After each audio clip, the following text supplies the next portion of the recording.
아빠, 그 커피 마시지 마세요. 새엄마가 독을 탔어요. 소녀가 백만장자에게 말했다. 그는 커피 잔을 바꾸고 무슨 일이 일어나는지 지켜본다.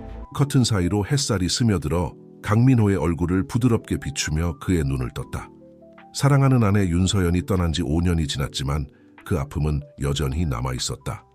그는 천천히 일어나 방 안을 둘러보다가 침대 옆 탁자 위에 있는 서연의 사진에 시선을 멈췄다. 한숨을 쉬며 그는 일어나 화장실로 향했다. 면도를 하면서 민호는 자신의 삶의 변화에 대해 생각했다. 45세의 나이에 그는 국내 최고의 사업가 중 한 명이었지만 그의 가장 큰 자랑거리는 10살이 된 딸 지은이었다. 그 아이는 엄마를 닮아 똑똑하고 호기심 많은 데다가 어떤 방도 밝힐 수 있는 미소를 가지고 있었다. 아빠, 아빠. 지은의 목소리가 복돼 울렸다. 잠시 후 아이가 화장실로 뛰어들어왔다. 눈은 흥분으로 빛나고 있었다. 오늘이 학교에 부모님을 모시고 가는 날인 거 기억하시죠? 저랑 같이 가셔야 해요. 민호는 미소를 지으며 딸의 임에 키스했다. 물론 기억하고 있지, 공주님. 세상 어떤 것과도 바꾸지 않을 거야. 아침 식사를 하는 동안 민호는 지은을 애정 어린 눈으로 바라보았다. 아이는 학급 친구들과 프로젝트에 대해 제잘거렸는데 그 모습이 너무나 서연을 닮아 때로는 가슴이 아팠다. 하지만 지은의 기쁨은 전염성이 있어서 곧 민호도 웃으며 주말 계획을 세우고 있었다. 지은을 학교에 데려다준 후 민호는 도심의 사무실로 향했다. 강 엔터프라이즈의 웅장한 건물이 다른 빌딩들 위로 솟아올라 있었다. 그가 수년간의 노력과 비전으로 일궈낸 제국의 증거였다. 사무실에 들어서자 비서인 이민아가 따뜻한 미소로 그를 맞이했다. 안녕하세요, 강 사장님. 30분 후에 마케팅 팀과 회의가 있으시고 11시에는 새로운 재무 고문과의 면접이 있습니다. 민호는 고개를 끄덕이며 민에게 감사를 표하고 일정을 확인했다. 오전은 회의와 전화통화로 빠르게 지나갔다. 시계가 11시를 가리키자 민아가 재무 고문 후보의 도착을 알렸다. 들어오시라고 해주세요. 민호가 책상 위에 서류를 정리하며 말했다. 문이 열리고 민호가 고개를 들었다. 그 순간 시간이 멈춘 것 같았다. 그의 앞에 서 있는 여자는 30세 정도로 보였고 부드러운 웨이브가 있는 갈색 머리카락이 어깨에 흘러내렸으며 지성과 결단력으로 빛나는 듯한 녹색 눈동자를 가지고 있었다. 안녕하세요, 강 사장님.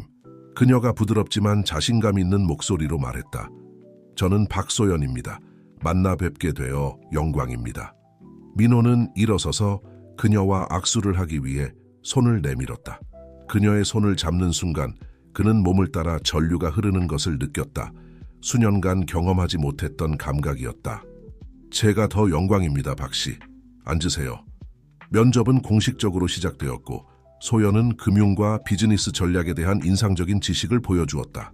하지만 대화가 진행될수록 민호는 그녀의 지성뿐만 아니라 카리스마와 미소에도 매료되고 있었다. 정말 인상적입니다, 박씨. 면접이 끝날 무렵 민호가 말했다.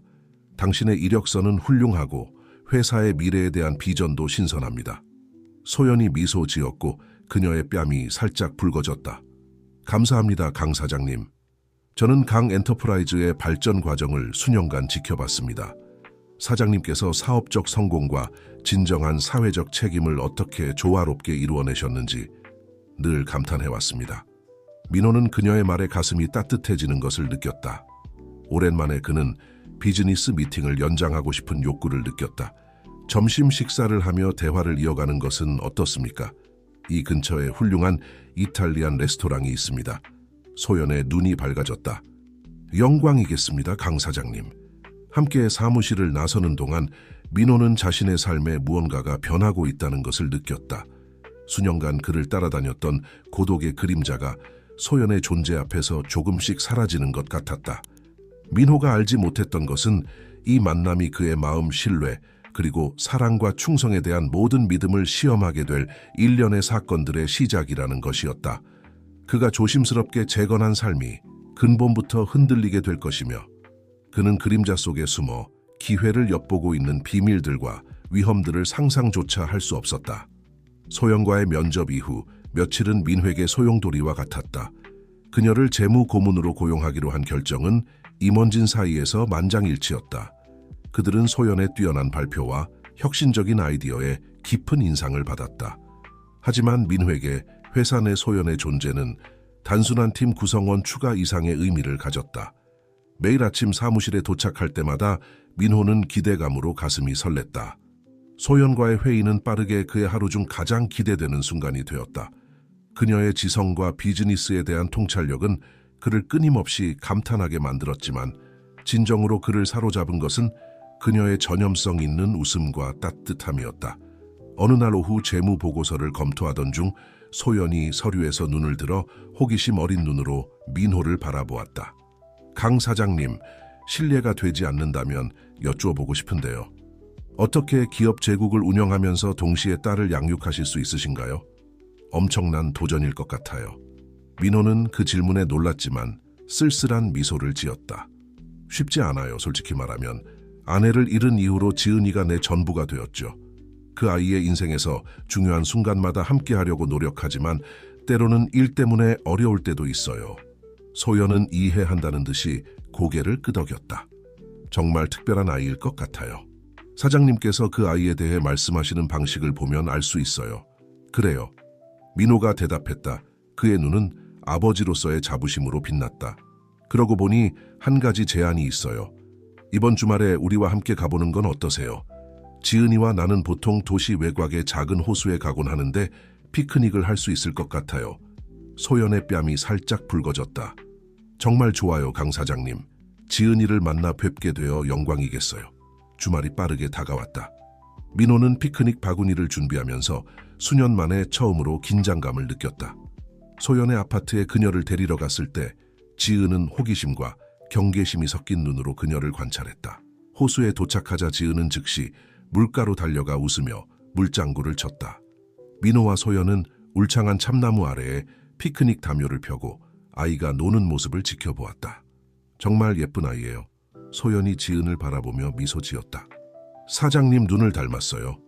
민호는 고개를 끄덕이며 딸에 대한 사랑의 물결을 느꼈다. 네, 하지만 그 아이의 모험심은 완전히 어머니를 닮았죠. 오후는 웃음과 대화 속에서 흘러갔다. 민호의 놀라움으로 소연은 지은과 자연스럽게 교감하는 재능이 있는 것 같았다. 그들은 함께 모래성을 짓고 호숫가를 따라 조개를 찾았다. 그들을 지켜보면서 민호는 오랜만에 경험하지 못했던 감정을 느꼈다. 희망. 서연의 죽음 이후 처음으로 그는 다른 미래를 상상할 수 있었다. 사랑과 웃음이 다시 그의 집을 채우는 미래를. 도시로 돌아와 지은을 집에 있는 베이비시터와 함께 두고 민호는 소연을 그녀의 아파트로 데려다 주었다. 도착하자 기대감이 가득한 침묵이 차 안을 채웠다. 오늘 정말 감사했어요. 소연이 부드럽게 말했다. 그녀의 눈이 민호의 눈과 마주쳤다. 정말 멋진 하루였어요. 민호는 심장이 빨리 뛰는 것을 느꼈다. 함께 해주셔서 감사합니다. 지은이가 낯선 사람에게 그렇게 쉽게 마음을 여는 경우가 거의 없는데 당신과는 달랐어요. 소연이 미소 지었고 잠시 민호는 그녀의 눈에서 취약함의 섬광을 본 것 같았다. 민호 씨, 저는 생각할 겨를도 없이 민호는 그녀에게 몸을 기울였고 그들의 입술이 부드럽고 조심스럽게 만났다. 그 순간은 짧았지만 감정과 약속으로 가득 차 있었다. 그들이 떨어졌을 때 둘 다 숨이 가빴다. 소연은 놀라움과 기쁨이 섞인 표정으로 그를 바라보았다. 좋은 밤 되세요, 민호 씨. 그녀가 속삭이듯 말하고는 재빨리 차에서 내려 건물 안으로 들어갔다. 민호는 잠시 차 안에 앉아 있었다. 그의 심장은 여전히 세차게 뛰고 있었다. 수년 만에 처음으로 그는 새롭고 흥미진진한 무언가의 시작점에 서 있다고 느꼈다. 영원히 잃어버렸다고 생각했던 삶이 마치 불사조처럼 재탄생하는 것 같았다. 민호가 알지 못했던 것은 그가 새로운 시작을 꿈꾸는 동안 어두운 세력들이 그림자 속에서 움직이고 있었다는 것이다. 그가 엿보기 시작한 행복은 생각보다 훨씬 더 취약한 토대 위에 지어져 있었고 곧, 아주 곧 그 토대가 흔들리기 시작할 것이었다. 소연과의 만남 이후 몇 달은 민호에게 꿈 같았다. 소연과의 관계는 꽃피워 그의 삶을 오래전에 잃어버렸다고 생각했던 기쁨으로 채웠다. 지은도 처음에는 조심스러워했지만 소연을 받아들인 것 같았고 심지어 소연이 집에 방문할 때마다 열정을 보였다. 어느 날 밤 강저택의 테라스에서 저녁 식사를 하던 중 민호는 소연과 지은이 무슨 개인적인 농담을 주고받으며 웃고 있는 모습을 지켜보았다. 그의 가슴이 뛰었다. 수년 만에 처음으로 완전한 평화를 느낀다는 것을 깨달았기 때문이다. 소연 씨, 민호가 테이블 위로 그녀의 손을 잡으며 말했다. 지난 몇 달은 정말 믿을 수 없을 만큼 좋았어요. 이제는 당신 없는 내 삶을 상상할 수 없어요. 소연은 애정 어린 눈으로 그를 바라보았지만 민호는 그녀의 눈에 다른 무언가가 스쳐 지나가는 것을 보았다. 죄책감? 두려움? 그가 그것을 분석하기도 전에 그 순간은 지나갔다. 오 민호 씨, 그녀가 그의 손을 꼭 쥐며 대답했다. 저도 당신과 지은이와 함께 정말 행복해요. 어른들 사이의 순간의 강렬함을 모르는 채 지은이 열정적으로 끼어들었다.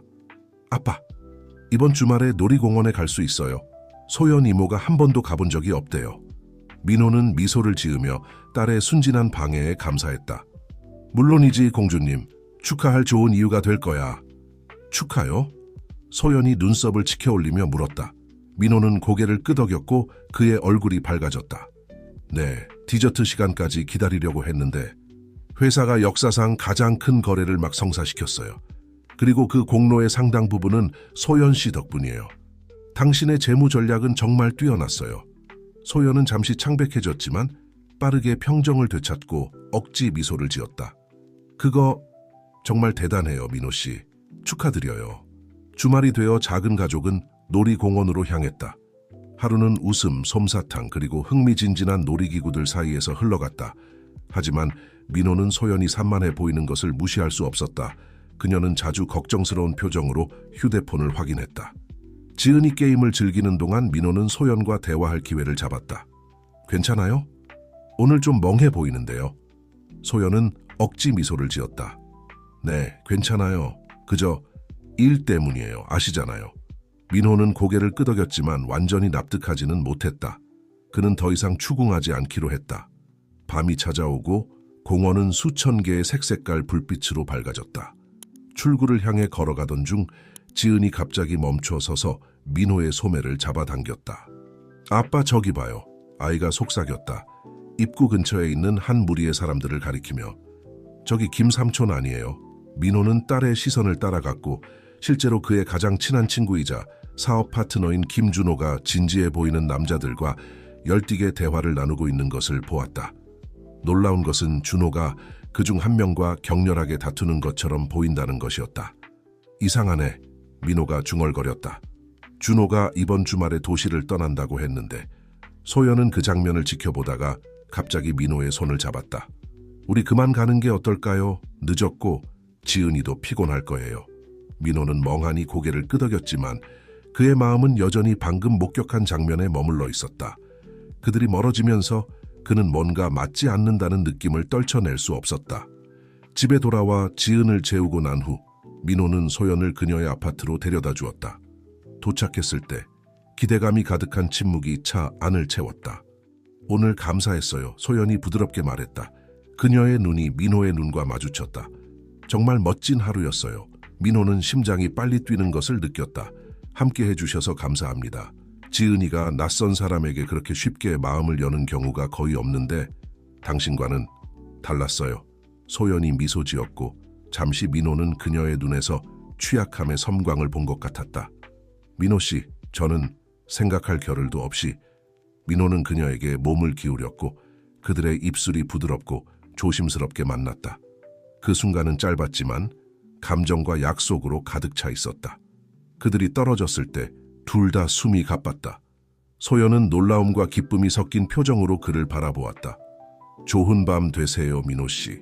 그녀가 속삭이듯 말하고는 재빨리 차에서 내려 건물 안으로 들어갔다. 민호는 잠시 차 안에 앉아 있었다. 그의 심장은 여전히 세차게 뛰고 있었다. 수년 만에 처음으로 그는 새롭고 흥미진진한 무언가의 시작점에 서 있다고 느꼈다.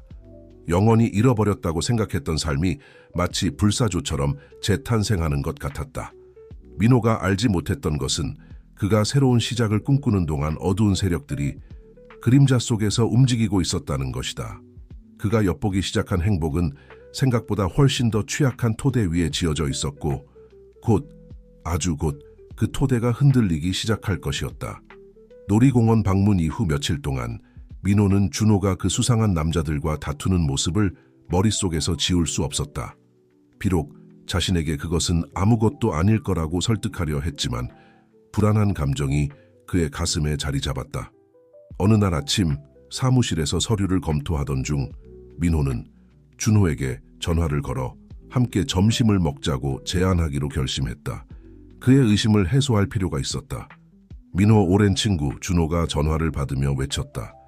무세운 일이야? 준호야, 오늘 점심 같이 먹을 수 있을까 해서 오랜만에 이야기를 나누고 싶어. 민호가 평범하게 들리려고 노력하며 대답했다.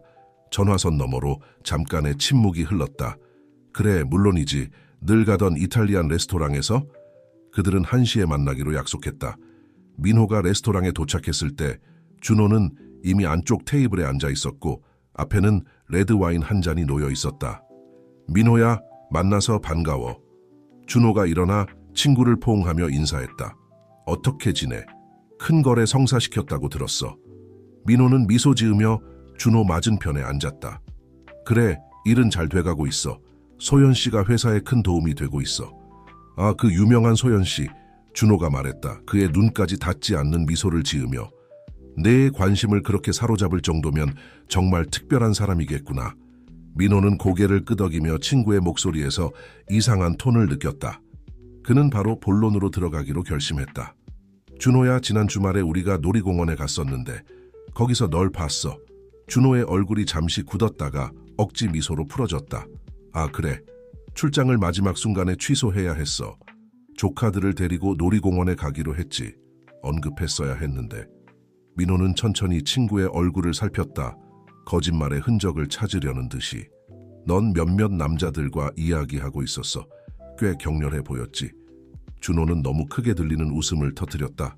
아, 그거 대학 때 친구들이야. 축구에 대해 토론하고 있었어. 알잖아, 우리가 얼마나 열정적이 되는지.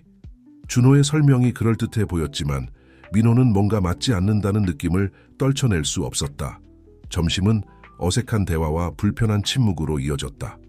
사무실로 돌아온 민호는 집중할 수 없었다. 준호의 말이 머릿속에서 맴돌았고 그 수상한 남자들의 이미지와 뒤섞였다. 그는 전에는 한 번도 고려하지 않았던 일을 하기로 결심했다. 가장 친한 친구를 조사하기로 한 것이다. 그는 전직 경찰이었던 보안 책임자 박상구를 불렀다. 준호를 조용히 조사해 주세요. 그의 동향, 접촉하는 사람들, 평소와 다른 점이 있다면 뭐든지요. 상우는 이 요청에 놀란 듯 보였지만 고개를 끄덕였다.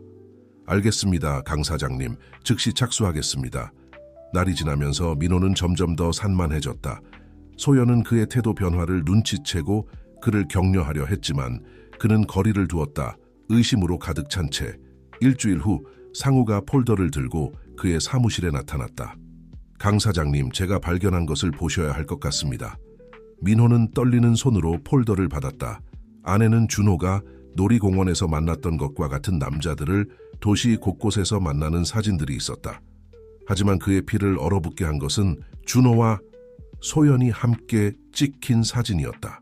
사진 속에서 준호와 소연은 카페에 앉아 있었고 서로를 향해 몸을 기울인 채 작은 목소리로 이야기를 나누고 있었다. 사진의 날짜는 소연이 강 엔터프라이즈에 고용되기 3일 전이었다. 민호는 땅이 발밑에서 갈라지는 것 같은 느낌이 들었다. 이 모든 것이 무엇을 의미하는 걸까? 소연과 준호는 서로를 이전부터 알고 있었던 걸까? 왜 그들은 이 정보를 숨겼을까? 그가 사진을 바라보며 그의 확신들이 무너지는 것을 느끼고 있을 때 사무실 전화가 울렸다. 그의 비서 미나였다. 강 사장님, 따님 지은 양이 전화 주셨어요. 급하다고 하십니다. 심장이 빠르게 뛰는 것을 느끼며 민호는 전화를 받았다. 전화 너머로 지은의 목소리가 겁에 질린 채 들렸다. 아빠, 지금 당장 집에 오세요. 소연 이모를 봤어요. 아빠 커피에 뭔가를 넣고 있었어요.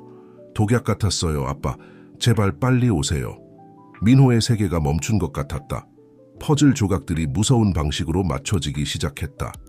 가슴 속의 분노와 함께 그는 사무실을 뛰쳐나와 집으로 향했다. 시간 안에 도착해서 진실을 밝혀낼 수 있기를 기도하며 민호는 미친 듯이 거리를 달렸다. 그의 마음은 생각과 감정의 소용돌이였다. 어떻게 이런 지경에 이르게 된 걸까? 어떻게 그렇게 눈이 멀었을까? 준호와 소연의 이미지가 그의 머릿속에서 뒤섞였고 배신의 콜라주를 만들어냈다. 저택에 도착한 민호는 황급히 안으로 들어가 지은의 이름을 외쳤다. 아이는 그에게 달려와 눈물을 흘리며 그의 팔에 안겼다. 아빠, 괜찮으세요? 지은이 외쳤다. 그를 꽉 껴안으며. 민호는 그녀를 껴안고 머리에 키스했다. 여기 있단다, 공주님. 아빠는 괜찮아. 이제 정확히 무슨 일이 있었는지 말해줄래? 지은은 흐느끼며 어떻게 물을 마시러 부엌에 내려갔다가 소연이 민호의 커피잔에 이상한 액체를 붓는 것을 보았는지 설명했다. 소연 이모가 긴장한 것 같았어요, 아빠. 그리고 절 봤을 때 재빨리 병을 숨겼어요. 민호는 분노와 두려움이 가슴속에서 뒤섞이는 것을 느꼈다. 그 순간 현관문이 열리는 소리가 들렸다. 소연이 들어왔고 민호를 보자 그녀의 얼굴이 밝아졌다. 민호 씨, 이렇게 일찍 오실 줄 몰랐어요. 커피를 막 준비하려던 참이었는데 소연이 말하며 그에게 키스하려 다가왔다. 민호는 한 걸음 물러서며 지은을 보호하듯 뒤로 밀었다. 소연 씨, 우리 얘기 좀 해야겠어요. 소연의 얼굴이 변했고 걱정의 그림자가 그녀의 눈을 스쳐 지나갔다. 무슨 일 있나요? 지은아, 민호가 소연에게서 시선을 떼지 않은 채 말했다. 방으로 올라가서 문을 잠그렴. 내가 부를 때까지 나오지 마. 아이는 고개를 끄덕이고 소연을 마지막으로 두려운 눈길로 바라본 뒤 계단을 뛰어 올라갔다. 둘만 남게 되자 민호는 소연과 마주섰다. 내 커피에 뭘 넣었죠? 소연은 눈에 띄게 창백해졌다. 무슨 말씀이세요, 민호 씨? 전 아무것도 커피에 넣지 않았어요. 거짓말하지 마세요. 민호가 억눌린 분노로 떨리는 목소리로 말했다. 지은이가 봤어요. 그리고 준호에 대해서도 알아요. 당신이 고용되기 전에 함께 찍힌 사진을 봤죠. 도대체 무슨 일이 벌어지고 있는 거죠, 소연 씨? 잠시 소연은 무너질 것처럼 보였다. 그러다 마치 가면이 벗겨진 것처럼 그녀의 얼굴이 굳어졌다. 더 이상 연기할 필요가 없어 보이네요. 그녀가 민호가 한 번도 들어본 적 없는 차가운 목소리로 말했다. 당신은 도대체 누구죠? 민호가 물었다. 그의 세계가 주변에서 무너지는 것을 느끼며. 소연은 쓰게 웃었다. 난 정확히 당신이 생각하는 그 사람이에요, 민호 씨. 당신을 가지고 놀아온 여자죠. 정말 나 같은 사람이 당신 같은 가련한 호라비를 사랑할 수 있다고 생각했나요? 소연의 말 한마디가 민호의 가슴에 비수처럼 꽂혔다. 왜죠? 내게서 뭘 원하는 거죠? 당신의 제국이죠, 당연히. 소연이 경멸하듯 대답했다. 준호와 나는 수년간 이걸 계획해왔어요. 그는 항상 자신이 더 많은 것을 받아야 한다고 믿었죠. 당신이 그의 기여를 제대로 평가하지 않는다고요. 그리고 그는 맞았어요. 민호는 숨이 막히는 것 같았다. 그의 가장 친한 친구, 그가 사랑한다고 생각했던 여자, 모든 것이 정교한 거짓말이었다. 그 독약은 그가 중얼거렸다. 소연이 아기에 찬 미소를 지었다. 작은 보험이죠. 만약 일이 복잡해질 경우를 대비해서. 당신의 작은 방해꾼이 모든 걸 망쳐놓은 게 안타깝네요. 그 순간 마치 운명이 이 악몽에 또 다른 반전을 더하려는 듯 문이 거세게 열렸다. 준호가 들어왔고 그의 얼굴은 분노의 가면이었다. 소연, 도대체 무슨 일이에요? 당신의 긴급 메시지를 받고. 그가 민호를 보고 갑자기 멈췄다. 젠장. 민호는 오랫동안 형제처럼 여겼던 옛 친구를 바라보았다. 니오, 어떻게 그럴 수 있었어, 준호야? 준호는 들킨 것을 알고 모든 가식을 버렸다. 그의 얼굴이 증오로 일그러졌다. 어떻게 그럴 수 있었냐고? 네가 내게서 모든 것을 빼앗아갔잖아, 민호야. 이 회사는 내 것이기도 해야 했어. 하지만 항상 너였지. 모든 공로와 인정을 받는 건. 우리는 함께 일했잖아, 준호야. 난 항상 네가 받아야 할 인정을 줬어. 민호가 믿을 수 없다는 듯이 대답했다. 거짓말. 준호가 포효했다. 항상 너였어. 회사의 얼굴인 위대한 강민호. 난 그저 내 그림자였을 뿐이야. 소연이 끼어들었다. 그녀의 목소리는 차갑고 계산적이었다. 이제 그만 얘기하죠. 민호 씨, 이제 이렇게 될 거예요. 당신은 준호와 내 이름으로 당신의 주식 양도 서류에 서명할 거예요. 그 대가로 우리는 아마도 당신의 소중한 지은이를 해치지 않는 걸 고려해 볼게요. 민호의 세계가 멈췄다. 딸에 대한 언급이 그를 맹목적인 분노로 몰아넣었다. 생각할 겨를도 없이 그는 준호에게 달려들어 수년간 쌓인 배신과 고통의 힘으로 그를 때렸다. 이어진 싸움은 격렬하고 혼란스러웠다. 가구가 부서지고 그림이 벽에서 떨어졌다. 소연은 소리를 지르며 두 남자를 떼어 놓으려 했다. 혼란 속에서 아무도 계단을 조용히 내려오는 작은 인형을 눈치채지 못했다. 그 손에는 전화기가 들려 있었다. 갑자기 사이렌 소리가 공기를 가득 메웠다. 붉은색과 파란색 불빛이 저택의 창문을 비추었다. 소연과 준호는 얼어붙었고 그들의 얼굴에 공포가 역력했다. 경찰이다. 소연이 외쳤다. 미친 듯이 주변을 둘러보며 탈출구를 찾았다. 민호는 입술이 터지고 눈이 부어오른 채 천천히 일어섰다. 끝났어. 그가 슬픔과 안도가 뒤섞인 목소리로 말했다. 경찰이 저택으로 들어오는 동안 지은이 아버지에게 달려와 그를 꽉 껴안았다. 911에 전화했어요, 아빠. 아빠가 가르쳐 주신 대로요. 민호는 딸을 안았고 자부심과 사랑의 눈물이 그의 얼굴에 피와 섞였다. 네온 정말 용감해, 내 딸. 정말 용감해. 소연과 준호가 수갑을 차고 경찰에 의해 끌려나가는 동안 민호는 그곳에 서서 지은을 안은 채 자신이 가졌다고 믿었던 삶의 잔해를 바라보았다. 속임수가 밝혀졌지만 그 대가는 너무나 컸다. 그날 밤 지은의 침대 가장자리에 앉아 민호는 일어난 모든 일에 대해 곰곰이 생각했다. 준호의 배신, 소연의 거짓말들, 그들이 그의 가족을 위험에 빠뜨린 것. 하지만 그는 또한 딸의 힘과 용기에 대해서도 생각했고 모든 것에도 불구하고 그들은 여전히 서로를 가지고 있다는 것을 깨달았다. 아빠, 지은이 반쯤 잠든 채로 속삭였다. 우리 괜찮을 거예요. 민호는 딸의 이마에 키스하며 새로운 결심이 그의 마음을 채웠다. 그래, 내 사랑. 우리는 괜찮을 거야. 함께라면 우리는 무엇이든 극복할 수 있어. 지은이 잠드는 동안 민호는 창밖의 별이 빛나는 밤하늘을 바라보았다. 미래는 불확실했지만 오랜만에 처음으로 그는 그것을 마주할 수 있다고 느꼈다. 진실은 아무리 고통스러울지라도 그를 자유롭게 했다. 그리고 지은이 곁에 있으면 그들은 정직과 진정한 사랑의 토대 위에 이번에는 그들의 삶을 재건할 힘을 찾을 수 있을 것이라는 것을 알았다. 소연과 준호의 배신이 드러난 후 며칠은 민호에게 소용돌이와 같았다. 경찰에 진술하고 회사 이사회와 긴급 회의를 하고 지은을 위해 정상적인 모습을 유지하려 노력하는 사이에 그는 겪은 정신적 트라우마를 처리할 시간이 거의 없었다.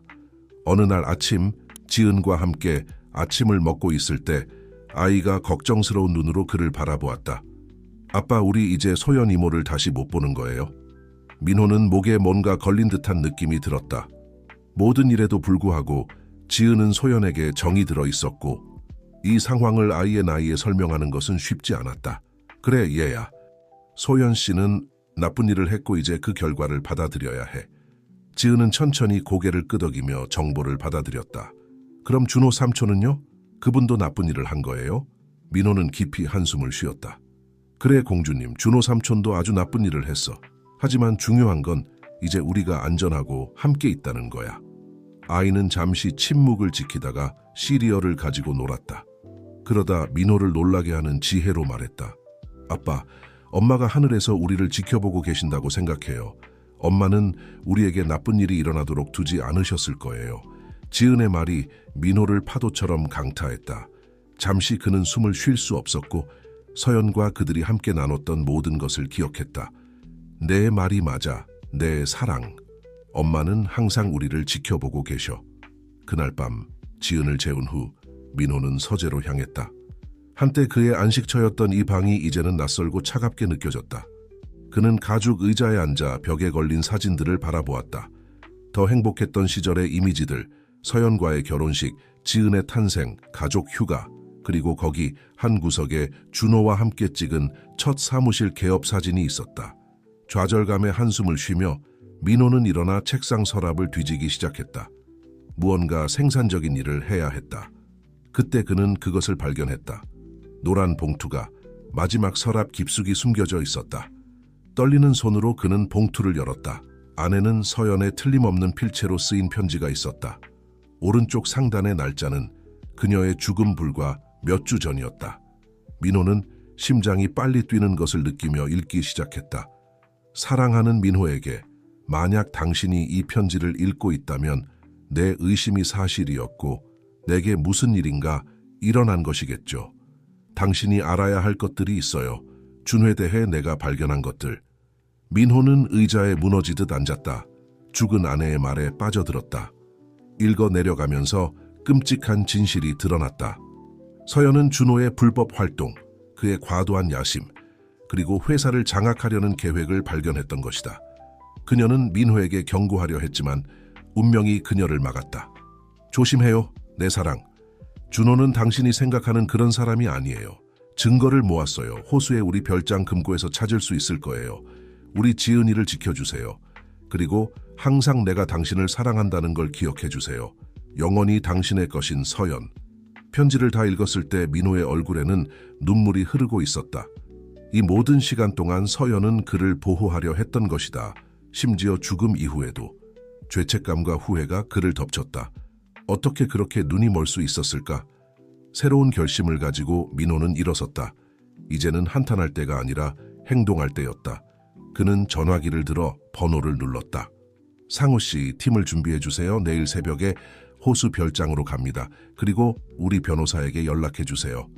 할 일이 많습니다.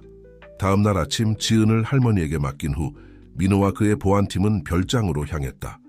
그곳은 그가 기억하던 그대로였고 행복한 추억들로 가득했지만 이제는 새로운 관점으로 물들어 있었다.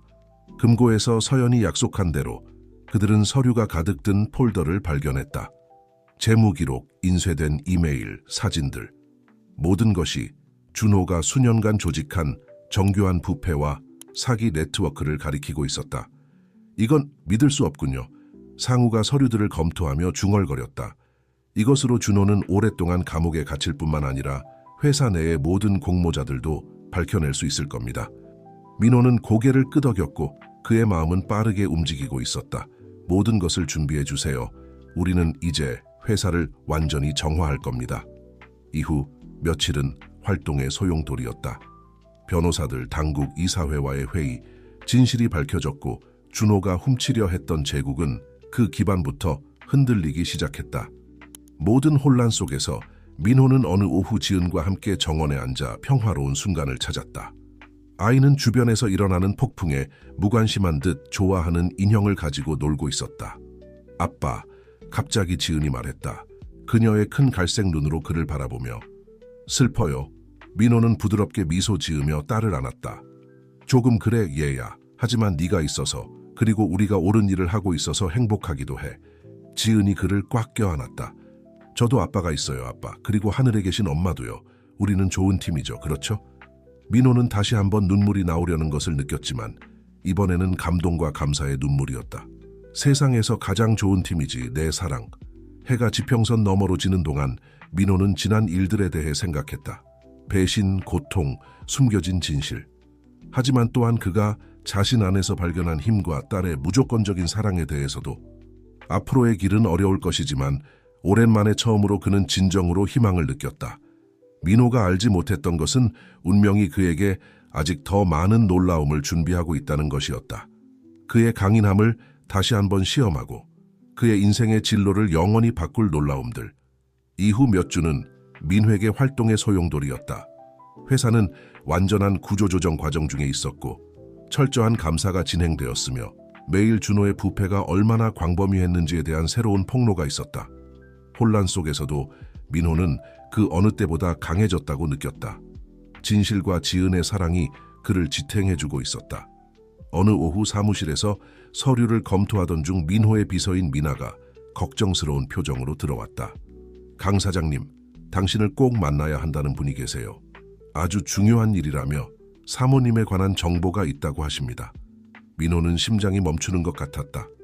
서연에 대해서요? 누구십니까? 이름을 말씀하지 않으셨어요, 사장님.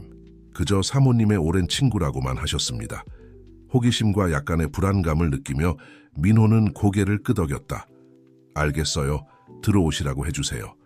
잠시 후 중년의 여성이 사무실로 들어왔다. 그녀는 회색 머리에 지친 눈을 가진 모습이었고 자신을 윤지영이라고 소개했다. 서연이 마지막 날들을 보냈던 병원에서 일했던 간호사였다. 강 사장님, 저는 이 비밀을 수년간 간직해왔습니다. 하지만 김준호 씨에 대한 뉴스를 보고 나서 이제는 말씀드려야 할 것 같아요. 지영이 말했다. 그녀의 목소리는 약간 떨리고 있었다. 민호는 그녀에게 앉으라고 권했다. 그의 심장은 세차게 뛰고 있었다. 제발 아시는 것을 말씀해 주세요. 지영은 깊이 숨을 들이쉬고 계속했다. 사모님이 돌아가신 날 밤 저는 대화를 들었어요. 김준호 씨가 그녀의 병실에 있었고 그녀를 협박하고 있었어요. 민호는 숨이 막히는 것 같았다. 뭐라고요? 준호가 거기 있었다고요? 하지만 그는 나중에 도착해서 작별 인사를 하지 못했다고 말했는데 그건 사실이 아닙니다, 사장님. 그는 거기 있었고 매우 화가 나 있었어요. 그가 사모님에게 말하는 것을 들었어요. 만약 그녀가 말을 하면, 만약 당신에게 그녀가 알고 있는 것을 말하면 당신과 어린 지은 양이 그 대가를 치르게 될 거라고 말했어요. 지영의 말이 민호에게 망치로 때리는 것처럼 느껴졌다. 준호가 거기 있었다는 생각, 서연의 마지막 순간에 그녀를 위협했다는 생각이 그의 속을 뒤집어 놓았다. 하지만 그게 전부가 아닙니다. 지영이 계속했다. 그녀의 목소리는 이제 겨우 들릴 정도의 속삭임이었다. 김준호 씨가 떠난 후 저는 사모님의 상태를 확인하러 들어갔어요. 그녀는 불안해하고 겁에 질려 있었어요. 그녀는 저에게 종이와 펜을 달라고 했고 빠르게 뭔가를 적었어요. 그리고 나서 만약 상황이 위험해지면 당신에게 그것을 전달하겠다고 약속하게 했어요. 떨리는 손으로 지영은 구겨진 봉투를 가방에서 꺼내 민호에게 건넸다. 저는 이것을 수년간 간직해왔어요. 적절한 때를 기다리면서. 지금이 그때라고 생각합니다. 민호는 마치 폭탄을 들고 있는 것처럼 느끼며 봉투를 받았다. 그는 조심스럽게 열어 안에 쪽지를 펼쳤다. 서연의 필체는 평소의 우아함과는 달리 비뚤어지고 급하게 쓰여 있었지만 여전히 틀림없이 그녀의 것이었다. 민호, 내 사랑, 만약 당신이 이것을 읽고 있다면 내 최악의 두려움이 현실이 되었다는 뜻이에요. 준호는 당신이 생각하는 그런 사람이 아니에요. 그는 회사를 조작하고 불법 거래를 해왔어요. 그는 내가 그를 은폐하기 위한 서류에 서명하기를 원했지만 나는 거부했어요. 은행에 우리 금고에 증거가 있어요. 비밀번호는 우리의 첫 키스 날짜예요. 기억나요? 지은이를 지켜주세요. 아무도 믿지 마세요. 그리고 내가 마지막 숨을 쉬는 순간까지 당신을 사랑한다는 것을 항상 기억해 주세요. 영원히 당신의 것인 서연. 아내의 마지막 말을 읽으면서 민호의 얼굴로 눈물이 흘러내렸다. 이 모든 시간 동안 그녀는 마지막 순간까지도 그들을 보호하려 했던 것이다. 감사합니다. 민호는 겨우 말할 수 있었다. 그의 목소리는 감정으로 가득 차 있었다. 이게 얼마나 중요한지 모르실 거예요. 지영이 떠난 후 민호는 사무실에 혼자 남아 서연의 쪽지를 가슴에 꼭 붙들고 있었다. 준호의 배신의 규모, 서연의 용기, 수년간 그의 삶을 둘러싸고 있던 비밀들의 무게. 모든 것이 감정의 소용돌이 속에서 뒤섞였다. 떨리는 손으로 그는 상우에게 전화를 걸었다. 지금 당장 은행으로 가주세요. 우리가 열어봐야 할 금고가 있습니다. 그날 밤 금고에서 서류들을 회수한 후 이는 준호와 그의 공모자들을 완전히 몰락시킬 퍼즐의 마지막 조각이었다. 민호는 지은의 침대 가장자리에 앉았다. 아이는 평화롭게 자고 있었고 어른들의 세계를 뒤흔드는 폭풍에 대해 아무것도 모르는 듯했다. 딸의 머리카락을 부드럽게 쓰다듬으며 민호는 고통과 결의의 혼합을 느꼈다. 약속할게, 내 아가. 엄마의 기억을 지킬 거야. 우리 이름을 깨끗이 하고 너를 위해 안전한 미래를 만들 거야. 약속이야. 조용히 지은의 방을 나오면서 민호는 운명이 그에게 아직 한 가지 놀라움을 더 준비하고 있다는 것을 알지 못했다. 그의 강인함을 다시 한번 시험하고 그의 인생의 진로를 영원히 바꿀 놀라움. 이후 며칠은 민호에게 활동의 소용돌이였다. 새로운 증거를 가지고 준호와 그의 공모자들의 몰락은 빠르고 결정적이었다. 언론은 다른 이야기를 다루지 않았고 민호는 자신이 미디어 폭풍의 중심에 있다는 것을 알게 되었다. 어느 오후 기자들의 괴롭힘을 피하려 노력하던 중 민호는 지은을 공원에 데려가기로 결정했다. 그들은 숨을 돌리고 혼란 속에서 잠시나마 정상적인 순간이 필요했다. 지은이 그네를 타며 놀고 있는 동안 민호는 가까운 벤치에서 그녀를 지켜보며 생각에 잠겼다. 갑자기 뒤에서 들려온 목소리가 그를 깊은 생각에서 끌어냈다. 오랜만이에요, 민호 씨. 그 목소리. 민호는 세상이 멈춘 것 같았다. 불가능했다. 천천히 마치 보게 될 것을 두려워하는 것처럼 그는 돌아섰다. 그리고 거기 그녀가 서 있었다. 서연, 그의 아내. 수년간 그가 애도했던 여자, 지은의 어머니가 그 앞에 서 있었다. 그가 그녀를 처음 만났을 때만큼이나 아름다웠지만 그녀의 눈에는 슬픔의 그림자가 있었다. 서연? 민호는 겨우 말할 수 있었다. 그의 목소리는 겨우 들릴 정도의 속삭임이었다. 하지만 당신은 죽었어. 내가 봤는데. 장례식도. 서연이 그에게 한 걸음 다가섰다. 그녀의 눈에는 눈물이 가득했다. 알아요. 정말 미안해요, 민호. 당신에게 그런 고통을 겪게 하고 싶지 않았어요. 하지만 다른 선택이 없었어요. 민호는 일어섰다. 그의 다리는 불안정했다. 그의 일부는 그녀에게 달려가 껴안고 그녀가 실제로 있다는 것을 확인하고 싶어 했다. 다른 부분은 소리 지르고 설명을 요구하고 싶어 했다. 대신 그는 얼어붙은 차에 서 있었다. 무슨 일이 일어나고 있는지 이해할 수 없었다. 아빠? 지은의 목소리가 그들을 현실로 끌어냈다. 아이가 다가와 아버지와 이야기하고 있는 여자를 호기심 어린 눈으로 바라보고 있었다. 이분은 누구세요? 서연은 딸을 보고 흐느낌을 억눌렀다. 지은은 너무나 자라 있었고 이제는 거의 작은 숙녀가 되어 있었다. 지은아, 우리 아가. 민호는 멍한 상태에서 벗어나 지은의 손을 잡았다. 얘야, 집에 가자. 우리는 이야기를 나누어야 해. 저택으로 돌아가는 여정은 비현실적이었다. 서연은 뒷좌석에 앉아 있었고 지은은 호기심과 혼란이 뒤섞인 표정으로 그녀를 바라보았다. 민호는 자동 조종 모드로 운전하고 있었고 그의 마음은 질문과 감정의 소용돌이였다. 집에 도착하자 민호는 보모에게 지은을 방으로 데려가 달라고 부탁했다. 그는 먼저 서연과 단둘이 이야기를 나누고 상황을 이해한 뒤에 딸에게 설명하고 싶었다. 서재에서 민호와 서연은 영원처럼 느껴지는 시간 동안 서로를 바라보며 침묵을 지켰다. 마침내 민호가 말을 꺼냈다. 그의 목소리는 떨리지만 단호했다. 모든 것을 설명해 주세요, 서연. 지금. 서연은 깊이 숨을 들이쉬고 시작했다. 모든 것은 준호의 불법 거래를 발견했을 때 시작됐어요. 처음에는 내가 그것을 처리할 수 있다고 생각했어요. 그를 설득해서 그만두게 할 수 있을 거라고. 하지만 조사를 하면 할수록 부패의 구멍이 얼마나 깊은지 알게 되었어요. 민호는 감정을 억누르며 듣고 있었다. 그의 얼굴은 억제된 감정의 가면이었다. 준호는 내가 너무 많이 알고 있다는 것을 깨달았어요. 서연이 계속했다. 그는 나를 협박하기 시작했어요.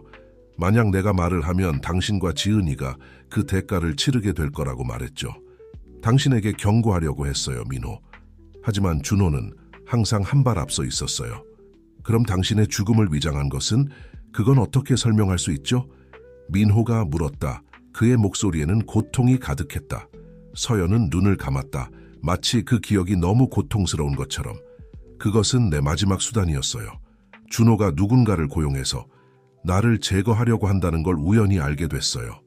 만약 내가 사라진다면, 만약 모두가 내가 죽었다고 믿는다면 가족을 위험에 빠뜨리지 않고 증거를 모을 수 있는 기회가 있을 거라고 생각했어요. 그래서 우리가 당신이 죽었다고 믿게 했다고요. 지은이가 어머니 없이 자라게 했다고요. 민호의 목소리가 흔들렸다. 그것은 내 인생에서 가장 어려운 결정이었어요, 민호. 서연의 얼굴로 눈물이 흘러내렸다. 하지만 그것이 내 가족을 안전하게 지킬 수 있는 유일한 방법이라고 생각했어요. 이 모든 년 동안 비밀리에 일했어요. 증거를 모으고 준호의 네트워크를 파헤치면서.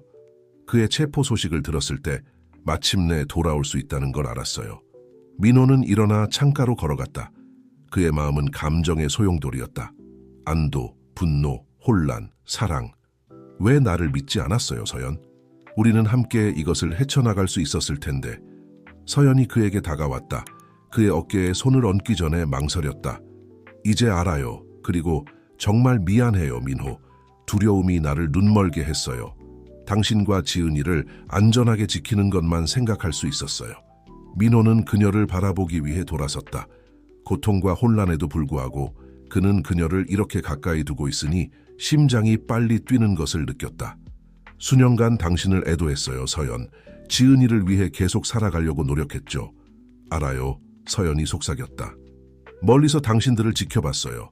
우리 딸을 어떻게 돌보고 보호하는지 봤어요. 당신이 너무 자랑스러워요, 민호. 침묵이 그들 사이에 내려앉았다. 수년간의 사랑과 고통, 비밀로 가득 찬 침묵.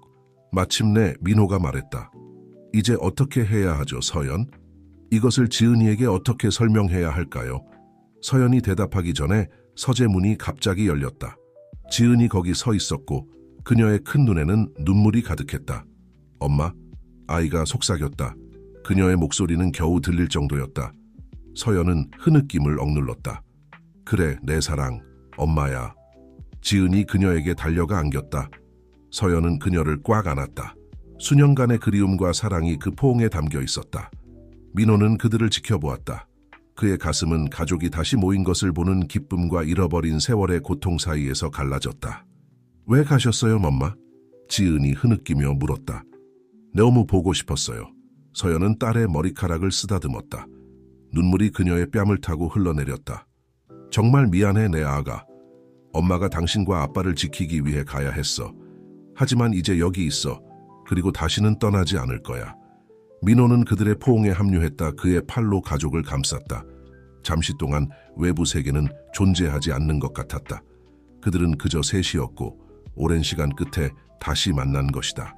그날 밤 지은이 마침내 하루의 감정에 지쳐 잠들고 난 후 민호와 서연은 테라스에 앉아 별을 바라보았다. 이제 어떻게 되는 걸까요? 민호가 조용히 물었다. 서연이 그를 바라보았다. 그녀의 눈에는 희망과 두려움이 동시에 가득했다. 모르겠어요, 민호. 내가 당신에게 많은 상처를 줬다는 걸 알아요. 많은 일이 있었죠. 예전처럼 돌아갈 수 있을 거라고 기대하지는 않아요. 하지만 당신을 사랑해요, 서연. 민호가 그녀의 말을 가로막았다. 당신을 사랑하는 것을 한 번도 멈춘 적이 없어요. 하지만 우리에게는 시간이 필요할 거예요. 치유하고 신뢰를 다시 쌓고 다시 가족이 되기 위한 시간. 서연은 고개를 끄덕이며 민호의 손을 자신의 손 사이에 잡았다. 이제 우리에게는 시간이 있어요. 그리고 우리가 잃어버린 것을 되찾기 위해 필요한 일은 무엇이든 할 준비가 되어 있어요. 밤이 깊어가는 동안 민호와 서연은 침묵 속에 앉아 있었다. 그들 앞에 펼쳐진 불확실하지만 가능성으로 가득 찬 미래를 바라보며 인생이 그들에게 두 번째 기회를 주었고 그들은 그것을 낭비하지 않기로 결심했다. 그들이 알지 못했던 것은 준호가 감옥에 있고 진실이 마침내 밝혀졌음에도 불구하고 여전히 밝혀져야 할 비밀들과 화해와 행복을 향한 그들의 길에 놓인 장애물들이 남아있다는 것이었다. 서연의 귀환 이후 며칠은 간 가족에게 감정의 롤러코스터와 같았다. 지은은 어머니가 돌아온 것에 대한 환희와 수년간의 부재에 대한 혼란 사이를 오갔다. 민호는 한편으로는 새롭게 피어난 사랑과 다른 한편으로는 뿌리 깊은 불신 사이에서 싸우고 있었다. 어느 아침 함께 아침 식사를 하던 중 지은이 모두가 두려워하던 질문을 했다. 엄마, 왜 떠날 때 우리를 데려가지 않으셨어요? 무거운 침묵이 식탁에 내려앉았다. 서연은 지지를 구하듯 민호를 바라보았고 부드럽게 대답했다. 얘야, 때로는 어른들도 옳다고 생각하는 일을 하면서 실수를 저지르기도 해. 너희를 안전하게 지키는 것이 떠나는 것을 의미한다고 생각했어. 하지만 이제 알아. 네 아빠를 믿고 함께 위험을 헤쳐나갔어야 했다는 걸. 민호는 가볍게 고개를 끄덕이며 서연의 정직함에 감사했다. 네 엄마는 그 당시에 최선이라고 생각한 일을 했어, 지은아. 중요한 건 이제 우리가 함께 있고 새로 시작할 수 있다는 거야. 지은은 잠시 이에 대해 생각하는 듯 했다가 물었다. 그럼 엄마가 이제 영원히 우리와 함께 있는 거예요? 민호와 서연은 의미심장한 눈빛을 교환했다. 마침내 민호가 대답했다. 그건 네 엄마와 내가 의논해야 할 일이야, 얘야. 하지만 무슨 일이 있어도 우리 둘 다 너를 사랑하고 우리는 항상 가족일 거야. 지은을 학교에 데려다 준 후 민호와 서연은 그들이 연인 시절 자주 가던 공원을 산책하기로 했다. 공기는 향수와 대답되지 않은 질문들로 가득했다. 민호, 서연이 시작했다. 그녀의 목소리는 떨리고 있었다. 내가 당신에게 많은 상처를 줬다는 걸 알아요. 당신이 나를 용서할 수 없다면, 당신의 삶으로 돌아오길 원하지 않는다면 이해할게요. 민호는 멈춰 서서 그녀를 강렬하게 바라보았다. 서연, 난 당신을 사랑하는 것을 한 번도 멈춘 적이 없어요. 당신을 영원히 잃었다고 생각했을 때조차도 내 일부는 여전히 우리의 사랑을 붙들고 있었어요. 하지만 사랑만으로는 충분하지 않아요. 우리는 신뢰를 재건해야 해요. 그리고 그건 시간이 걸릴 거예요. 서연은 고개를 끄덕였고 그녀의 눈에는 눈물이 반짝였다. 필요한 것은 무엇이든 할 준비가 되어 있어요, 민호. 다시 한번 당신과 지은이의 삶의 일부가 되고 싶어요. 내 실수를 바로잡을 기회를 원해요. 그 기회를 갖게 될 거예요. 민호가 대답했다. 그녀의 손을 잡으며. 하지만 우리는 천천히 가야 해요. 모두를 위해서, 특히 지은이를 위해서. 집으로 걸어가는 동안 민호는 변호사로부터 전화를 받았다. 전화 너머의 목소리는 긴급했다. 강 사장님, 문제가 생겼습니다. 준호가 감옥에서 폭로를 하고 있는 것 같습니다. 그가 당신이 그의 불법 활동을 알고 있었고 수년간 그를 은폐했다는 증거가 있다고 주장하고 있습니다. 민호는 발밑에 땅이 흔들리는 것을 느꼈다. 말도 안 됩니다. 당신도 알다시피 나는 무슨 일이 벌어지고 있는지 전혀 몰랐어요. 알고 있습니다, 사장님. 변호사가 대답했다. 하지만 준호는 설득력이 있고 인맥도 있습니다. 그들이 수사를 재개하도록 압력을 가하고 있습니다. 전화를 끊은 후 민호는 서연에게 통화 내용을 알렸다.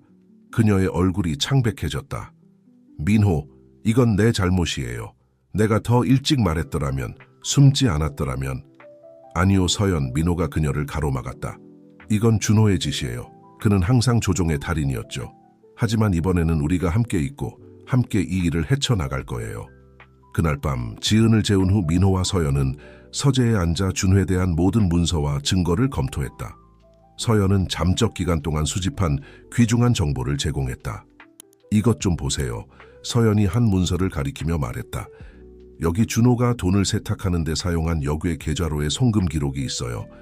명목상으로는 유령 회사 이름으로 되어 있지만 그가 그 뒤에 있다는 걸 증명할 수 있어요. 민호는 주의 깊게 서류를 살펴보았다. 이것이 그의 주장을 반박할 열쇠가 될 수 있겠군요. 하지만 서연, 만약 우리가 이 정보를 사용한다면 당신이 증언해야 할 거예요. 그것은 당신의 재등장이 공개된다는 것을 의미해요. 서연은 민호의 손을 잡고 결의에 찬 눈으로 그를 바라보았다. 준비됐어요, 민호. 너무 오랫동안 그림자 속에서 살았어요. 이제는 진실과 맞서고 우리 가족을 위해 싸울 때예요. 그들은 밤늦게까지 방어 전략을 준비하며 일했다. 민호는 옆에 있는 여인에 대한 자부심과 사랑을 느끼지 않을 수 없었다. 수년간의 이별과 고통에도 불구하고 그들은 여전히 강력한 팀이었다. 그러나 둘 다 알지 못했던 것은 준호가 아직 소매 속에 비장의 패를 숨기고 있다는 것이었다. 민호의 평판뿐만 아니라 서연과의 관계의 근간까지 위협할 수 있는 비밀이었다. 다가오는 싸움은 그들의 사랑과 충성, 그리고 결의를 전례 없이 시험할 것이었다. 밤이 깊어가고 새벽이 다가오는 동안 민호와 서연은 함께 다가오는 폭풍에 맞설 준비를 하고 있었다. 그들의 사랑에 대한 가장 큰 도전이 아직 오지 않았다는 것을 모른 채 준호에 대한 재판 당일 날씨는 흐리고 비가 내렸다. 마치 공기 중에 감도는 긴장감을 반영하는 듯했다. 민호와 서연은 일찍 법정에 도착했고 손을 잡은 채 무슨 일이 있어도 함께 맞서기로 준비했다. 법정은 기자들과 호기심 많은 사람들로 가득 찼다. 준호가 호송되어 들어왔을 때 그의 눈은 서연에게 꽂혔다. 놀라움과 분노가 뒤섞인 표정이었다. 분명히 그녀가 거기 있을 거라고는 예상하지 못했을 것이다. 재판은 준호의 주장으로 시작되었다. 그의 변호사는 민호가 불법 사업에 공모했다는 것을 증명한다는 문서와 증언을 제시했다. 민호는 눈살을 찌푸린 채 듣고 있었다. 모든 것이 정교하게 짜여진 거짓말의 네트워크라는 것을 알고 있었다. 변호 측 차례가 되었을 때 민호의 변호사는 서연을 증인으로 불렀다. 법정에 술렁임이 일었다. 죽은 줄 알았던 강민호의 아내의 재등장은 언론의 폭탄이었다. 서연은 떨리지만 확고한 목소리로 몇 년 전 준호의 불법 활동을 어떻게 발견했는지, 어떻게 협박을 받았는지, 그리고 어떻게 가족을 보호하기 위해 자신의 죽음을 위장하고 증거를 모으는 동안 숨어 있어야 했는지를 설명했다. 여기 있습니다. 서연이 말하며 폴더를 꺼냈다. 준호의 불법 거래에 대한 상세한 기록입니다. 날짜, 금액, 공모자들의 이름까지 포함되어 있습니다. 이 모든 일은 제 남편 강민호의 지식 없이 일어났습니다. 준호의 얼굴이 분노로 일그러졌다. 갑자기 그가 일어서서 소리쳤다. 거짓말이다. 민호는 다 알고 있었어. 그는 처음부터 관여하고 있었다고. 판사가 법정의 질서를 요구하는 동안 준호는 강제로 자리에 앉혀졌다. 그때 준호의 변호사가 마지막 순간의 증거를 제시하겠다고 요청했다. 판사는 잠시 심사숙고한 후 허락했다. 재판장님, 준호의 변호사가 말했다. 여기 강민호가 제 의뢰인의 활동을 알고 있었을 뿐만 아니라 적극적인 참여자였음을 증명하는 영상이 있습니다. 민호의 심장이 잠시 멈춘 것 같았다. 영상? 그는 불법적인 일에 가담한 적이 없다는 것을 알고 있었지만 준호가 무엇을 녹화했을지 궁금했다. 법정의 스크린의 영상이 재생되기 시작했다. 민호와 준호가 회사 사무실에서 대화하는 장면이 나왔다. 화면 하단의 날짜는 6년 전, 서연의 가짜 죽음 직전이었다. 영상 속에서 민호와 준호는 열띤 논쟁을 벌이고 있었다. 오디오 품질은 최고는 아니었지만 단어들은 충분히 이해할 수 있을 정도로 명확했다. 준호야, 네가 이런 짓을 했다니 믿을 수가 없어. 영상 속 민호의 목소리가 들렸다. 이게 밝혀지면 어떻게 될지 알기나 해. 녹화된 준호는 더 차분해 보였다. 진정해 민호. 아무도 모를 거야. 자금은 이미 여구의 계좌로 들어갔어. 넌 그저 이 서류에 서명만 하면 돼. 그러면 거래는 끝나는 거지. 영상 속 민호는 망설이는 것처럼 보였다. 이건 옳지 않아, 준호. 우리는 수백만 원의 자금을 빼돌리는 얘기를 하고 있어. 만약 서연이 알게 되면 서연이 알 필요는 없어. 준호가 끼어들었다. 미래를 생각해봐, 민호. 지은이의 미래 말이야. 이 돈으로 그 아이의 미래는 보장될 거야. 녹화 영상은 민호가 준호의 손에서 서류를 받아드는 장면으로 끝났다. 그의 얼굴에는 갈등의 표정이 역력했다. 법정의 귀를 울리는 침묵이 내려앉았다. 민호는 모든 시선이 자신에게 향하는 것을 느꼈다. 특히 서연의 시선이 혼란과 고통이 뒤섞인 표정으로 그를 바라보고 있었다. 준호의 변호사가 승리의 미소를 지었다. 보시다시피 재판장님, 강민호는 제 의뢰인의 활동을 알고 있었을 뿐만 아니라 적극적으로 참여했습니다. 그의 주장된 무지는 거짓입니다. 민호가 일어섰다. 그의 목소리는 분노로 떨리고 있었다. 이건 문맥에서 벗어난 거예요. 난 절대... 강씨, 판사가 끼어들었다. 설명할 기회는 있을 겁니다. 지금은 침묵을 지키시기 바랍니다. 재판의 나머지 부분은 민호에게 흐릿하게 지나갔다. 그의 마음은 가속되어 정확히 그날 무슨 일이 있었는지, 그 오래전 일을 기억하려 애쓰고 있었다. 그는 불법적인 일에 가담하지 않았다는 것을 알고 있었지만 영상은 유죄를 선고하는 것처럼 보였다. 판사가 다음 날까지 휴정을 선고했을 때 민호는 서연에게 돌아섰다. 필사적으로 설명하고 싶었다. 하지만 그녀는 이미 일어서고 있었고 그녀의 얼굴은 억제된 감정의 가면이었다. 서연, 제발 내 설명을 들어주세요. 민호가 간청했다. 그녀가 그를 바라보았다. 그녀의 눈에는 눈물이 가득했다. 무엇을 설명하겠다는 거예요, 민호? 내가 우리 가족을 지키기 위해 싸우고 있는 동안 당신은 내 뒤에서 준호와 거래를 하고 있었다는 걸요? 보이는 것처럼 그런 게 아니에요. 민호가 주장했다. 날 믿어야 해요. 서연이 고개를 저었다. 이제는 뭘 믿어야 할지 모르겠어요, 민호. 생각할 시간이 필요해요. 민호가 더 말을 하기도 전에 서연은 빠르게 법정을 나가버렸고 그를 절망과 혼란 속에 홀로 남겨두었다. 그날 밤 강저택에서 분위기는 팽팽했다. 서연은 손님 방에 틀어박혀 민호와 대화를 거부했다. 부모 사이의 긴장을 느낀 지은은 일찍 잠자리에 들었고 눈에 띄게 영향을 받은 모습이었다. 민호는 서재를 왔다 갔다 하며 필사적으로 그날의 세부 사항을 기억하려 애쓰고 있었다. 그는 불법적인 것에 서명하지 않았다는 것을 알고 있었지만 왜 준호와의 대화 이후의 일을 정확히 기억할 수 없는 걸까? 갑자기 기억이 떠올랐다. 커피. 그는 준호가 그 서류를 보여주기 직전에 커피를 권했던 것을 기억했다. 그리고 그 후에 그의 기억은 흐릿해졌다. 새로운 결심을 가지고 민호는 전화기를 들어 보안 책임자인 상우에게 전화를 걸었다. 상우 씨, 급히 조사해야 할 게 있어요. 6년 전 내 의료 기록을 찾아주세요. 특히 혈액 검사나 독성학 검사 결과요. 결과를 기다리는 동안 민호는 용기를 내어 서연이 있는 방으로 향했다. 그는 부드럽게 문을 두드렸다. 서연, 당신이 화나고 혼란스러운 걸 알아요. 나도 그래요. 하지만 맹세컨대 난 불법적인 일에 가담한 적이 없어요.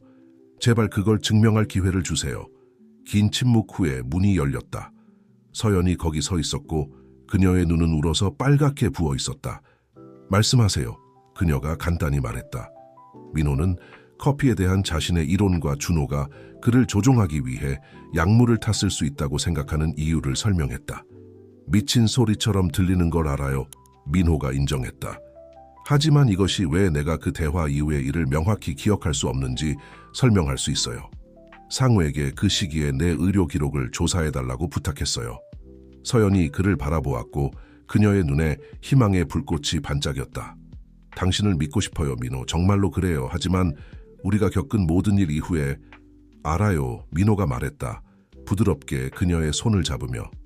내가 많은 면에서 당신을 실망시켰다는 걸 알아요. 하지만 이것만큼은 맹세컨대 진실을 말하고 있어요. 절대로 우리 가족을 위험에 빠뜨릴 만한 일은 하지 않았을 거예요. 그 순간 민호의 전화가 울렸다. 상우였다. 강 사장님 뭔가를 찾았습니다.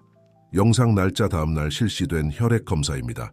단기 기억 조작에 일반적으로 사용되는 진정제 물질의 흔적이 있습니다. 민호는 어깨에서 무게가 덜어지는 것을 느꼈다. 그는 안도의 눈물로 가득 찬 눈으로 서연을 바라보았다. 보세요. 준호가 내게 약물을 먹였어요. 난 절대 불법적인 것에 서명하지 않았어요. 서연은 이 폭로에 압도되어 민호를 꽉 안았다. 미안해요. 그녀가 속삭였다. 당신을 의심해서 미안해요.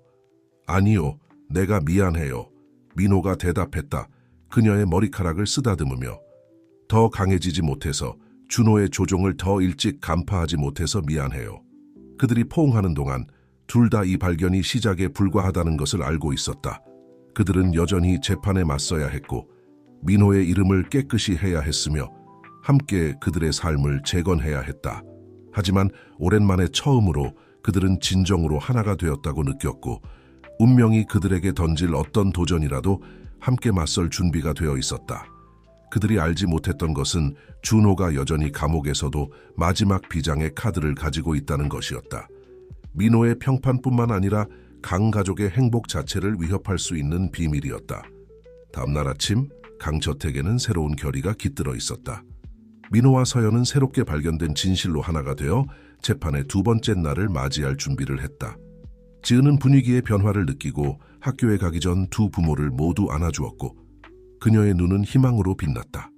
법정에서 민호의 변호사는 새로운 증거로 혈액 검사 결과를 제출했다. 판사는 양측의 주장을 듣고 난 후 이를 채택하기로 결정했다. 준호의 얼굴이 어두워졌고 그의 계획이 무너지기 시작하는 것을 보았다. 법의학 전문가가 민호의 혈액에서 발견된 약물의 효과를 설명하는 동안 서연은 남편의 손을 꼭 잡았다.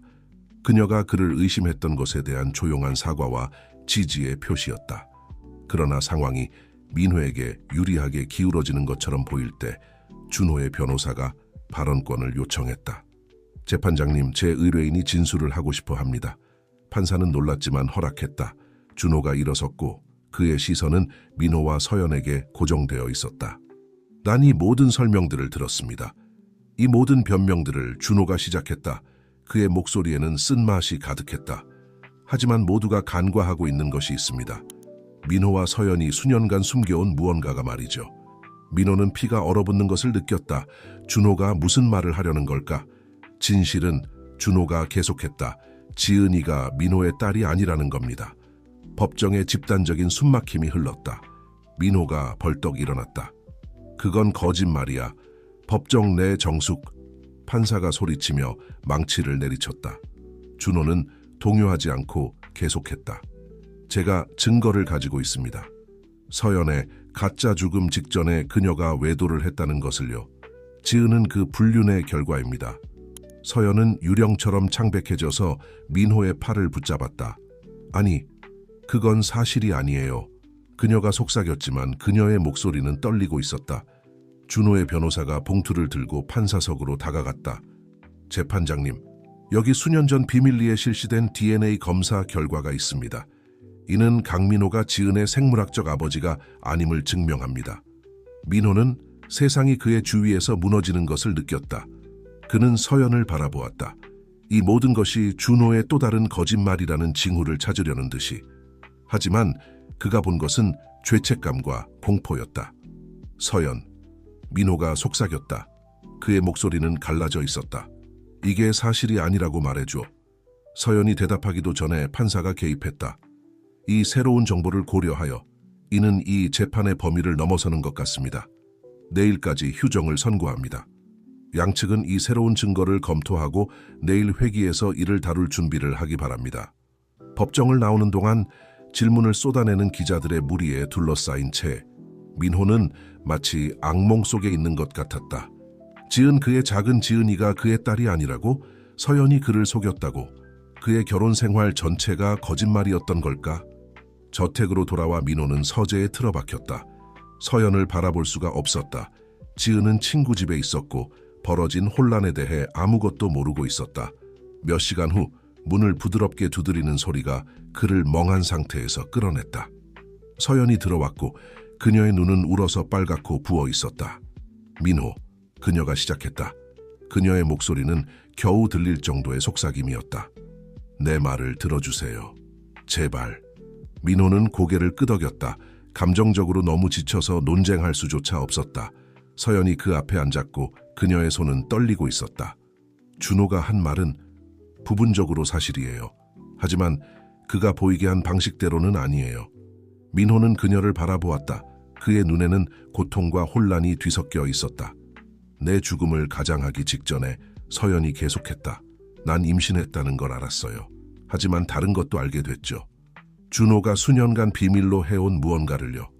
서연은 숨을 깊게 들이마시고 계속했다. 민호 회사 파티 기억나요? 수년 전 당신이 너무 많이 마셔서 다음날 아무것도 기억하지 못했던 그 파티요. 민호는 천천히 고개를 끄덕였다. 이것이 어디로 향하는지 이해하지 못한 채. 준호가 그날 밤 당신에게 약물을 먹였어요. 그리고 나서 내가 쉬고 있던 방으로 당신을 데려갔어요. 나도 약물에 취해 있었고요. 그는 우리를 이용했어요, 민호. 우리 중 누구도 정말 의식이 있지 않은 상태에서 우리를 조종해서 우리가 함께 있도록 했어요. 민호는 숨을 쉴 수 없는 것 같았다. 무슨 말을 하는 거예요, 서연? 지은이는 당신의 딸이에요, 민호. 생물학적으로도 당신의 아이예요. 하지만 준호가 그녀의 잉태 상황을 조작했어요. 그리고 나서 그 정보를 간직하고 있다가 우리에게 불리하게 사용할 완벽한 순간을 기다린 거예요. 민호는 일어섰다. 그의 마음은 감정의 소용돌이였다. 하지만 왜 그가 그런 짓을 했을까요? 통제예요. 서연이 대답했다. 눈물이 그녀의 뺨을 타고 흘러내렸다. 항상 통제가 목적이었어요. 그는 우리를 협박할 수 있는 무언가를 원했어요. 만약 우리가 그의 불법 거래를 발견하게 되면 우리를 조종하기 위해 사용할 수 있는 것을요. 민호는 다시 의자에 털썩 주저앉았다. 이 폭로에 압도되어. 그럼 DNA 검사 결과는? 위조된 거예요. 서연이 말했다. 준호는 모든 곳에 연줄이 있었어요. 가짜 결과를 만들어내는 것은 그에게 어렵지 않았을 거예요. 무거운 침묵이 그들 사이에 내려앉았다. 감정으로 가득 찬 침묵. 마침내 민호가 말했다. 그의 목소리는 갈라져 있었지만 결의에 차 있었다. 우리는 증거가 필요해요, 서연. 이번에는 진짜 증거요.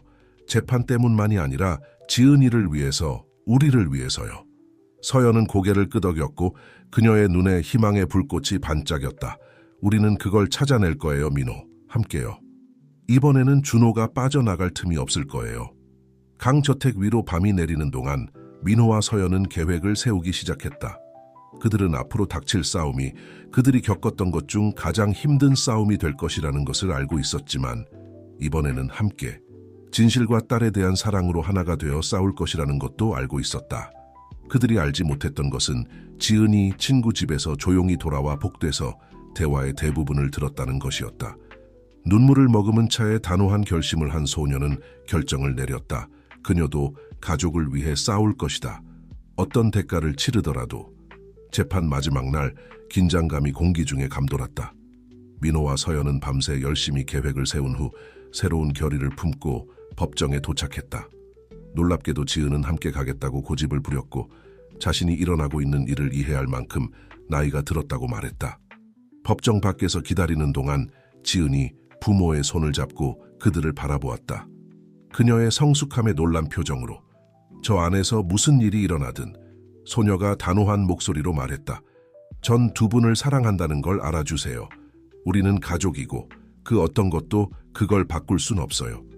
민호와 서연은 놀라움과 자부심이 섞인 눈길을 교환했다. 그들의 딸은 자신도 모르게 그들에게 앞으로 닥칠 일을 헤쳐나갈 힘을 주었다. 법정에 들어서자 준호는 이미 그곳에 있었고 그의 얼굴에는 오만한 미소가 떠올라 있었다. 그는 분명히 승리를 확신하고 있었다. 하지만 민호와 서연이 비장의 패를 가지고 있다는 사실을 알지 못했다. 판사가 재판을 시작하며 먼저 준호의 변호사가 소위 DNA 증거를 제시하도록 허락했다. 변호사가 서연의 불륜과 민호가 수년간 속아왔다는 이야기를 하는 동안 민호는 아내의 손을 꼭 잡았다. 그들이 함께 있다는 것을 조용히 상기시켜주는 것이었다. 변호 측 차례가 되었을 때 민호의 변호사가 자신 있게 일어섰다. 재판장님, 변호인 측에서 깜짝 증인을 부르고 싶습니다. 판사는 놀랐지만 동의했다. 법정 문이 열리고 중년의 남성이 들어왔다. 그는 실험실 가운을 입고 있었다. 법정에 자신을 소개해 주시겠습니까? 변호사가 요청했다. 제 이름은 박진호입니다. 저는 유전학자이며 중앙도시 실험실의 책임자입니다. 민호의 변호사가 계속했다. 박 박사님, 강 가족의 DNA 샘플을 분석했을 때 무엇을 발견하셨는지 말씀해 주시겠습니까? 박진호 박사가 고개를 끄덕였다. 강민호 씨, 서연 씨, 그리고 지은 양의 DNA 샘플로 철저한 검사를 실시했습니다. 결과는 명확합니다. 강민호 씨는 의심의 여지 없이 지은 양의 생물학적 아버지입니다. 법정에 놀라움의 물결이 퍼졌다. 준호의 얼굴이 창백해졌고 그의 자신감이 눈에 띄게 무너지기 시작했다. 게다가 박 박사가 계속했다. 이전에 제출된 결과와 이 결과를 비교해 본 결과, 저는 그 결과들이 위조되었다는 것을 확실히 말씀드릴 수 있습니다. 판사는 이 폭로에 명백히 동요하며 새로운 결과를 검토하고자 했다. 그가 검토하는 동안 민호의 변호사가 다음 수를 두었다. 재판장님, 변호인 측에서 또 다른 증인을 부르고 싶습니다. 지은 양입니다. 법정에 침묵이 내려앉았고 어린 소녀가 증인석으로 향했다. 민호와 서연은 걱정스러운 눈빛을 교환했지만 지은은 그들에게 안심시키는 미소를 지어 보였다. 지은아, 변호사가 부드럽게 시작했다. 어제 밤에 들은 것을 우리에게 말해줄 수 있겠니? 지은은 깊이 숨을 들이쉬고 말하기 시작했다. 어젯밤 집에 돌아왔을 때 부모님이 이야기하는 걸 들었어요. 엄마가 아빠에게 제가 어떻게 태어났는지에 대한 진실을 설명하는 걸 들었어요. 소녀는 계속해서 준호가 수년 전 그녀의 부모를 어떻게 조종하고 약물을 사용했는지 놀라울 정도로 명확하게 설명했다. 그녀가 말하는 동안 준호는 점점 더 의자에 깊숙이 파묻혔고 그의 범죄의 무게가 마침내 그에게 쏟아지는 듯했다. 지은이 증언을 마쳤을 때 판사가 준호에게 말했다. 김준호 씨, 이 혐의에 대해 할 말이 있습니까? 준호는 자신의 계획이 완전히 무너진 것을 보고 마침내 무너졌다. 제가 한 모든 일은 회사를 위해서였습니다. 민호는 모든 성공을 누릴 자격이 없었어요. 저도 똑같이 열심히 일했다고요. 더 많은 걸 받아야 했어요. 그의 외침이 법정에 울려 퍼지는 동안 경비원들이 그를 제지했다. 판사는 엄중한 표정으로 판결을 내렸다. 제출된 새로운 증거와 증언을 고려하여 본 법정은 김준호 씨에 대해 모든 혐의에 대해 유죄를 선고합니다. 또한 증거 조작과 오늘 고백한 범죄에 대한 추가 혐의가 있을 것입니다. 강민호 씨, 당신에 대한 모든 혐의는 기각됩니다. 이 사건은 종결되었습니다. 망치 소리가 최종적으로 울렸다. 민호, 서연, 그리고 지은은 서로를 껴안았고 안도와 행복의 눈물이 그들의 얼굴을 타고 흘러내렸다. 악몽은 마침내 끝났다. 법정 밖에서 카메라 플래시와 열성적인 기자들의 둘러싸인 차에 강 가족은 하나로 뭉쳐 있었다. 민호는 한 팔로 서연을, 다른 팔로 지은을 감싸 안고 언론과 마주섰다. 오늘 진실이 밝혀졌습니다. 그가 단호한 목소리로 선언했다. 우리 가족은 끔찍한 조종의 희생자였지만 이제 그 어느 때보다 더 강하고 당열된 모습으로 나왔습니다. 이제 우리는 이 일을 뒤로 하고 새로운 시작을 하고 싶을 뿐입니다. 그들이 군중에서 멀어지며 불확실하지만 희망으로 가득 찬 미래를 향해 나아갈 때 민호는 그들이 겪은 놀라운 여정에 대해 생각했다. 그들은 배신, 거짓말, 이별을 겪었지만 결국 사랑과 진실이 승리했다. 그날 밤 집의 평온함 속에서 민호, 서연, 그리고 지은은 소파에 함께 앉아 서로의 존재를 단순히 즐기고 있었다. 말이 필요 없었다. 그들의 눈빛과 미소가 모든 것을 말해주고 있었다. 지은이 그들 사이에서 잠들자 민호는 서연을 바라보았다. 그는 그녀의 눈에서 수년 전 그를 사로잡았던 것과 같은 사랑과 결의를 보았다. 이제 어떻게 될까요? 서연이 속삭였다. 그녀의 손가락을 민호의 손가락과 얽으며 민호는 미소 지으며 부드럽게 그녀의 손에 입을 맞췄다. 이제 내 사랑, 우리는 새로운 시작을 합니다. 함께, 언제나 그래야 했던 것처럼요. 그리고 그렇게 밤이 도시 위로 내려앉는 동안 강 가족은 그들의 이야기에 새로운 장을 쓸 준비를 하고 있었다. 사랑과 신뢰, 그리고 무엇보다도 진실로 가득 찬 장을, 이제 그들은 함께 있는 한 인생이 그들 앞에 놓는 어떤 장애물도 극복할 수 있다는 것을 알고 있었기 때문이다.